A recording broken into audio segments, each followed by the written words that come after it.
सर्वप्रथम आज 12वीच्या परीक्षा सुरू आहेत. त्या सर्व विद्यार्थ्यांना महाराष्ट्र नवनिर्माण सेनेच्या वतीने सर्वांना शुभेच्छा.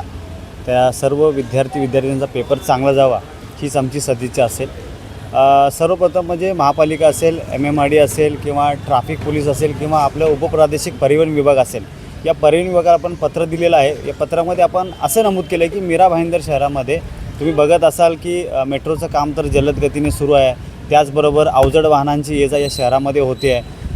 त्याचबरोबर मीरा भाईंदर महापालिकेकडून पाण्याच्या लाईनीचं काम आहे, रस्त्याचं काम चालू आहे. तर अशा पद्धतीने या विद्यार्थ्यांना परीक्षा केंद्रावरती जाण्यास वेळ होऊ नये, उशिरा होऊ नये या ट्रॅफिकमुळे, म्हणून आपण पत्र दिलेलं आहे की किमान सकाळ ते दुपारपर्यंत किमान एक 4 वाजेपर्यंत तरी हे काम बंद ठेवावं, जेणेकरून या विद्यार्थ्यांना ट्रॅफिकचं सामोरं जावं लागणार नाही आणि त्यांचं कोणतंही शैक्षणिक नुकसान होऊ नये आणि वेळेवर पोचण्यासाठी त्यांना कोणत्याही प्रकारचं तणाव निर्माण होऊ नये याकरिता आपण महापालिकेला, MMRDला आणि तसंच संबंधित वाहतूक विभागाला, परिवहन विभागाला पत्र दिलेलं आहे. या संबंधित अधिकाऱ्यांनी आपल्याशी काय बोलणं केलं? माझे MMRDचे अधिकाऱ्यांशी बोलणं झालं, जे इंजिनियर आहे तिकडचे कोठावळे सर करून त्यांच्याशी बोलणं झालं. अधिकारी सरांशी पण बोलणं झालं.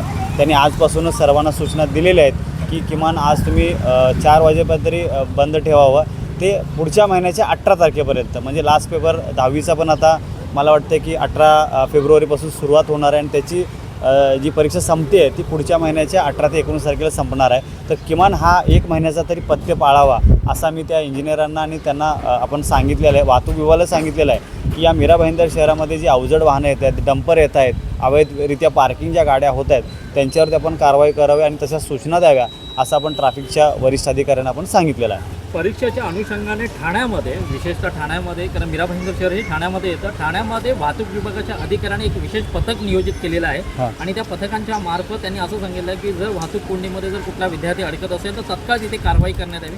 परंतु मीरा भाईंदरचा वाहतूक विभाग कुठेतरी थंड होताना दिसताना त्यांना मनसेमार्फत तुम्ही आता पत्र देऊन त्यांना आठवण करून देता, त्याबाबत काय बोलत? बघा, ही खरं तर दुर्दैवी बाब आहे की सर्व इकडचे जे अधिकारी असतील, महापालिकेचे असतील किंवा वाहतूक पोलीस असेल किंवा पोलीस असतील, यांना देखील माहिती असावी की बाबा ट्रॅफिक या शहरामध्ये वाढते दिवसेंदिवस आणि ठाणे महापालिका जर अशा पद्धतीची, ठाणे जिल्ह्यातच ही मीरा भाईंदर येते, जर ठाणे महापालिका किंवा ठाणे जर या प्रकारच्या जर उपाययोजना जर राबवत असतील ते मीरा भाईंदरमध्ये नक्कीच राबवल्या पाहिजेत.